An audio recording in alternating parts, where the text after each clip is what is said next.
Olá pessoal, Edilson Machado. De acordo com o título aí, eu estou me referindo à fuga malograda, fracassada do rei Luís XVI e família durante a Revolução Francesa. Essa coisa foi organizada pelo Marechal, pelo General Boielé e pelo Conde Fersen. Eu vou falar esses nomes em português, porque eu não sei falar francês. Mas anotem bem esse nome, Conde Fersen, é um nome bem polêmico da Revolução Francesa, e vou falar dele depois para vocês.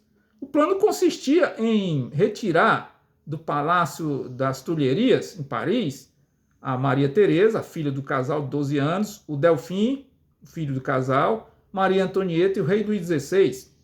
Uma carruagem ficaria estacionada na frente, o Conde Fersen seria um cocheiro disfarçado, tá? De lá a carruagem levaria a família real para a leste de Paris e seria substituído por uma berlinda. A berlinda era uma carruagem moderníssima para a época.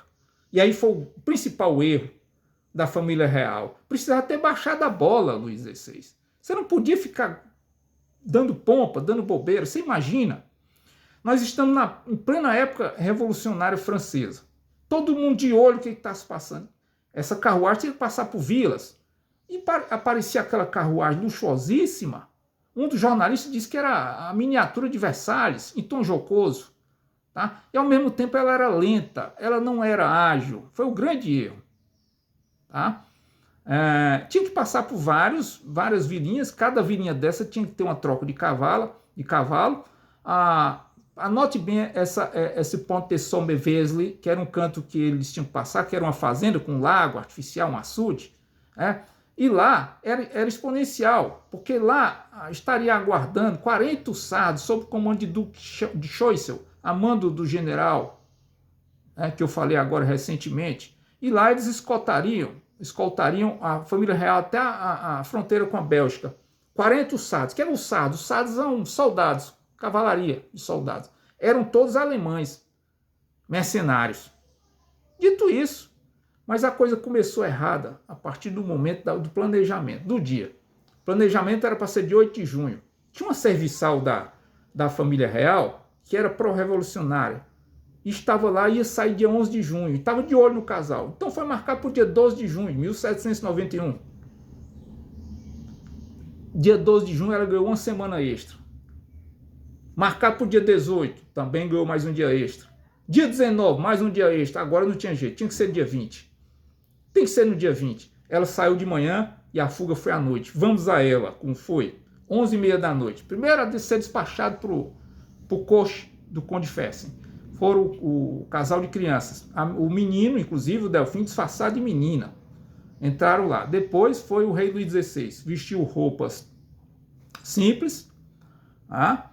E atravessou o pátio iluminadíssimo e houve até uma cena inusitada. Simples para a gente, mas para ele não. O sapato dele soltou a fivela. Ora, ele nunca tinha pregado um sapato na vida. Sempre tinha um serviçal. Pela primeira vez ele se abaixou e quase não consegue, por causa do tamanho da barriga dele. Ele era um balofo enorme. Não tinha costume de fazer exercício nenhum. Mas conseguiu e entrou na carruagem. Depois foi a Maria Antonieta, também disfarçada. Passou por esse mesmo pátio e por questão de 1 minuto não esbarrou no Marquês Lafayette, que era revolucionário, vivia lá no palácio, tá? Era ele que trouxe as ideias de revolução, de liberdade lá dos Estados Unidos para a França, mas foi questão de 1 minuto para menos, por pouco. Entraram na carruagem. O lance era o seguinte: a governanta do casal seria uma baronesa russa, o Luís XVI seria seu mordomo, Maria Antonieta a governanta e as 2 filhinhas da baronesa. Tá? Foram lá para a zona leste de Paris, entraram na Berlinda e lá o Conde Fersen disse: tchau, eu vou esperar vocês lá na fronteira com a Bélgica. Eu disse: mas Conde Fersen, não, quem vai ficar aqui é um cocheiro profissional. Mas por que ele fez isso? Aí eu vou falar um pouquinho do Conde Fersen. Ele tinha uma ligação tão estreita com a Maria Antonieta que o pessoal dizia que ele era amante da Maria Antonieta. E acredita-se ainda hoje que há essa possibilidade, porque tem cartas até de qualquer maneira picante entre os dois.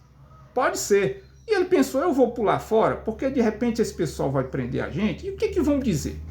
Vão dizer primeiro que há um triângulo amoroso com consentimento do Luís XVI, porque havia muito inimigo da corte. Então resolveu, para salvar a honra da rainha, foi lá para esperar eles lá na divisa com a Bélgica, né? E saiu, a carruagem saiu. Quando saiu de Paris, o rei ficou tranquilo, assoviando. Vai dar tudo certo. Pilheriot, inclusive, que não era muito dele, olhou para a rainha e disse, hora dessa o Marquês de Lafayette deve estar se sentindo idiota. Ele tinha ódio do Marquês de Lafayette. Ele era revolucionário, não gostava de maneira nenhuma. Tá? E saíram em procura do ponte de Somerville. Tá? Passaram numa cidade, eu não me lembro o nome agora, cidade maior que eles iam no percurso. Foram reconhecidos pela população, mas eles eram amados. Até a fuga deles, eles eram amados, depois ficaram odiados. Né? E uma das pessoas cercaram, meu bom rei, que Deus o traga aqui e tal. A rainha Antonieta deu inclusive uma joia, um colar para um desses, que ainda hoje está na posse dos descendentes dele. Imagina quanto é que não vale esse colar, essa joia que ele deu. Tá? Enquanto isso, no palácio, o que aconteceu? A primeira pessoa a dar conta da saída do rei foi seu serviçal, o mordomo. 7 horas da manhã. O aposento do rei fechado. O rei é madrugador. O mordomo disse, tá vendo alguma coisa com o rei, 7 horas da manhã, sabe que esse homem morreu?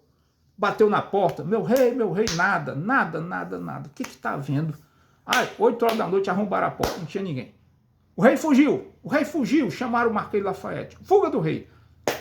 Com 1 hora toda Paris sabia. A multidão cercou o palácio. Quiseram linchar o Marquês de Lafayette. Você participou da fuga. Ele era bom orador e convincente. Ele disse, se eu fosse participante, eu não estaria aqui. Eu sou revolucionário. Subiu a sacada do palácio e disse, designo agora todo patriota, a minha Guarda Nacional, para patrulhar toda a fronteira da França. O rei tem que ser preso. E aí convocou muitos patriotas. E a carruagem ia.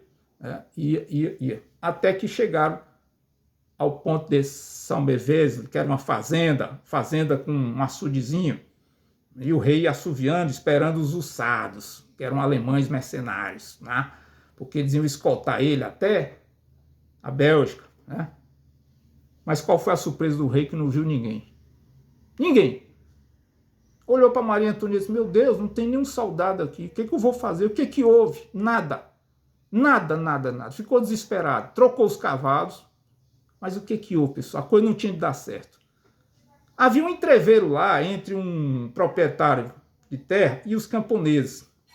E a autoridade local deu grande causa ao proprietário de terra. Quando os camponeses viram os uçados alemães se aproximando, que era para fazer a escolta do rei, acharam que era tropa mandada pelo proprietário de terra e atacaram. Atacaram e o Duque de Choiseul, que era o comandante, não podia fazer nada, não podia revidar. Não chamava atenção. Perguntaram que tropa é essa? Não, isso não é nada de autoridade, não. Essa tropa aqui vai levar mantimento para o exército real que está aquartelado lá na frente. Isso é comum acontecer. A carruagem, a berlinda, que era lenta que só, era para chegar 3 da tarde. Deu 3 horas e nada. O Duque de Choiseul olhava o relógio, olhava as horas. 4 horas, nada. 5 horas, nada. 5h30, nada. Quando é 15 para 6, ele disse, eu vou embora. Não, o rei não vem mais. Não tinha comunicação nessa época. Mas aí foi 2 anos, erro grande. Ele devia ter deixado o emissário, avisando o rei, se ele chegasse. Não deixou e avisou lá na frente, nas outras cidades, que o rei não viria mais. E foi embora e o rei não teve alternativa em seguir viagem. Chegou em Saint-Mélenot. Aí, parece que o nome era esse. Foi o grande problema que teve para o rei. Ele colocou no estalagem os cavalos dele, foi um homem chamado Drouet. Era patriota, revolucionário ferrenho, estava fulo da vida, com muito mau humor. Porque as tropas dos uçados alemães tinham passado lá, tinham alugado um estalagem de um concorrente que ele detestava. E ele estava com muita raiva. Ele alugou a estalagem para troca de cavalo. Mas alguém disse ao Drouet, isso é o rei. É o rei. Eu vou prender ele. Mas como você não tem gente para prender? Eu vou atrás de gente. Eu vou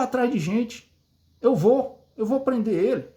Ora, quando ele conseguiu gente para prender, o rei já estava Lá na frente, passou por uma floresta, a carruagem do rei, e chegou a Varrennes. Atente para esse nome, Varrennes. Né? Mas Varrennes teve um problema lá. Ele procurou estalagem, não tinha uma estalagem para troca de cavalo. Os cavalos não aguentavam mais. Ele disse, cadê as estalagens daqui? Não tem. 11h30 da noite. Foi cômico o rei sair procurando, perguntando às pessoas. A cor foi tão mal organizada, pessoal, que o general Boilé, ele tinha feito um estalagem depois do rio e não avisou ao rei. Alguém disse, não, fizeram estalagem ali depois do rio. Disse, mas depois de 2 horas de atraso. E foi capital, foi a hora que Drouet chegou com os seus patriotas. Quando ele chegou na estalagem, passou o rio, trancaram o rio, fecharam a ponte, você está preso. Você é o rei Luís XVI. Inclusive, figura cômica, o procurador do local lá estava de cirola. Estava de roupa de dormir, com a lanterna na mão. Imagina um procurador com a lanterna na mão de cirola, motivo de riso, mas não era uma ocasião para rir. Cadê seu passaporte? Entregaram o passaporte e o procurador disse, não, você pode ir, o Drouet não vai. Vai morrer gente aqui, inclusive eu morro, mas ele não vai, morre a família toda. E prendeu o rei. Tinha uma mercearia lá, tinha uma parte de cima, ficaram hospedados lá, o rei chorava copiosamente, gaguejava, abraçava todo mundo. Tenham pena de mim, vão me matar. Ele era um homem muito fraco. Se fosse com o rei Luís XIV, não tinha havido revolução nenhuma na França. Tá? Aí chegou de volta os usados alemães, com o Duque de Choiseul. Mas eles já estavam indisciplinados, sabe? Procura-se alguém que fala alemão. Uma mulher lá, se eu falo alemão, foi falar com eles. E o rei assistindo aquela cena lá de cima, onde ele estava hospedado. Ora, com 15 minutos depois, os usados levantaram as espadas e diziam, vive la nation, vive la nation, vive a nação, vive a nação. Nação, a palavra que apareceu na Revolução Francesa. Eles tinham virado casaca. Revolucionário. O rei olhou para Maria Antonieta e disse, a França não tem mais rei. E aí foi preso. E a volta foi penosa, tá? Eu podia falar 1000 lances desse negócio, mas ficava muito prolixo. O vídeo tem que resumir bastante. Entraram na Paris silenciosa, sabe? Uma multidão silenciosa via a carruagem. Choro convulsivo, soluço da família. O rei foi para a prisão do Templo. Perdeu a cabeça em janeiro de 1793. A rainha foi para a prisão do Templo. Tá? Depois foi para Consenginir, que era o último passo para ir para a guilhotina, e foi guilhotinada em 1793, em outubro. Mas quando foram pegar lá, já não era rainha, era uma velha acabada. Nem dente tinha mais, de tanto sofrimento. Nem parecia de longe aquela descrição que o Edmund Burke, o pai do conservadorismo moderno, que a viu uma vez e achou ela linda. Estava acabada, perdeu a cabeça. Os filhos, Delfim, vocês já sabem no vídeo anterior. A Maria Teresa sobreviveu, casou inclusive depois. Mas pessoal, isso foi só o começo. Lá na frente, muitas cabeças iam ser roladas, sabe? Afinal, a França começou a devorar os filhos da Revolução. Não parou a guilhotina. Obrigado.